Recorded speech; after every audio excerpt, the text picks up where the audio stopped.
आयुर्वेद में 101 प्रकार की मृत्यु मानी गई है, परंतु धार्मिक ग्रंथ में 14 प्रकार की मृत्यु है। राम रावण युद्ध चल रहा था, तब अंगद ने रावण से कहा, तू तो मरा हुआ है, मरे हुए को मारने से क्या फायदा? रावण बोला, मैं जीवित हूं, मरा हुआ कैसे? अंगद बोला, सिर्फ सांस लेने वालों को जीवित नहीं कहते, सांस तो लोहार की धौंकनी भी लेती है। तब अंगद ने मृत्यु के 14 प्रकार बताए। कौल काम बस कृपण विमूढ़ा, अति दरिद्र अजसी अति बूढ़ा, सदा रोग बस संतत क्रोधी, विष्णु विमुख श्रुति संत विरोधी, तनुपोषक निंदक अघानी, जीवत शव सम 14 प्राणी। ए कामवश, जो व्यक्ति अत्यंत भोगी हो, काम वासना में लिप्त रहता हो, जो संसार के भोगों में उलझा हुआ हो, वह मृत समान है। जिसके मन की इच्छाएं कभी खत्म नहीं होती और जो प्राणी सिर्फ अपनी इच्छाओं के अधीन होकर ही जीता है, वह मृत समान है। वह अध्यात्म का सेवन नहीं करता है, सदैव वासना में लीन रहता है। 2 वाम मार्गी, जो व्यक्ति पूरी दुनिया से उल्टा चले, जो संसार की हर बात के पीछे नकारात्मकता खोजता हो, नियमों, परंपराओं और लोक व्यवहार के खिलाफ चलता हो, वह वाम मार्गी कहलाता है। ऐसे काम करने वाले लोग मृत समान माने गए हैं। 3 कंजूस, अति कंजूस व्यक्ति भी मरा हुआ होता है।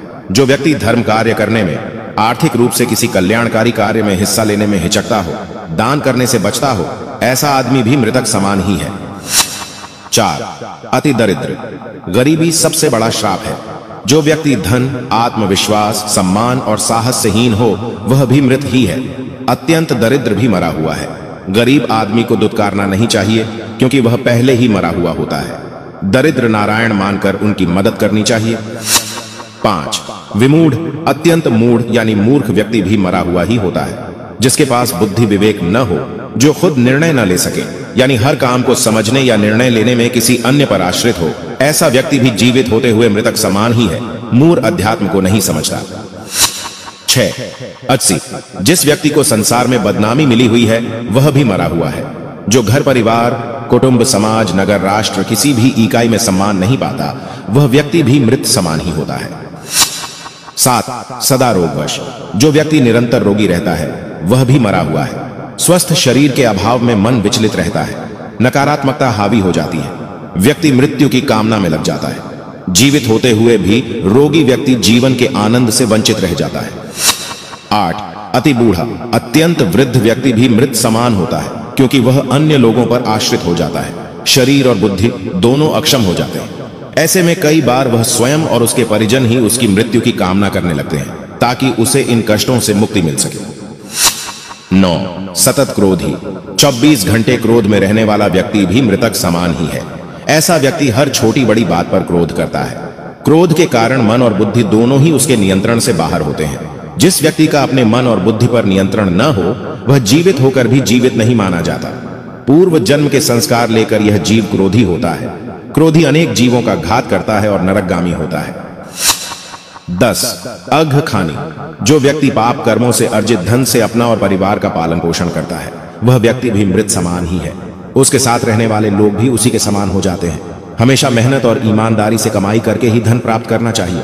पाप की कमाई पाप में ही जाती है और पाप की कमाई से नीच गोत्र निगोद की प्राप्ति होती है। 11 तनुपोषण, ऐसा व्यक्ति जो पूरी तरह से आत्मसंतुष्टि और खुद के स्वार्थों के लिए ही जीता है, संसार के किसी अन्य प्राणी के लिए उसके मन में कोई संवेदना न हो, ऐसा व्यक्ति भी मृतक समान ही है।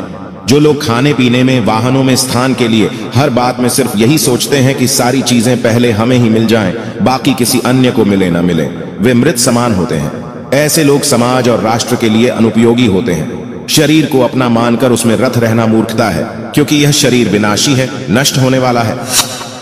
12 निंदक, अकारण निंदा करने वाला व्यक्ति भी मरा हुआ होता है, जिसे दूसरों में सिर्फ कमियां ही नजर आती हैं। जो व्यक्ति किसी के अच्छे काम की भी आलोचना करने से नहीं चूकता है, ऐसा व्यक्ति जो किसी के पास भी बैठे तो सिर्फ किसी न किसी की बुराई ही करे, वह व्यक्ति भी मृत समान होता है। परनिंदा करने से नीच गोत्र का बंध होता है। 13 परमात्मा विमुख, जो व्यक्ति ईश्वर यानी परमात्मा का विरोधी है, वह भी मृत समान है। जो व्यक्ति यह सोच लेता है कि कोई परम तत्व है ही नहीं, हम जो करते हैं वही होता है, संसार हम ही चला रहे हैं, जो परम शक्ति में आस्था नहीं रखता, ऐसा व्यक्ति भी मृत माना जाता है। 14 श्रुति संत विरोधी, जो संत, ग्रंथ, पुराणों का विरोधी है, वह भी मृत समान है। श्रुत और संत समाज में अनाचार पर नियंत्रण ब्रेक का काम करते हैं। अगर गाड़ी में ब्रेक ना हो तो कहीं भी गिरकर एक्सीडेंट हो सकता है। वैसे ही समाज को संतों की जरूरत होती है, वरना समाज में अनाचार पर कोई नियंत्रण नहीं रह जाएगा। अतः मनुष्य को उपरोक्त 14 दुर्गुणों से यथासंभव दूर रहकर स्वयं को मृतक समान जीवित रहने से बचाना चाहिए।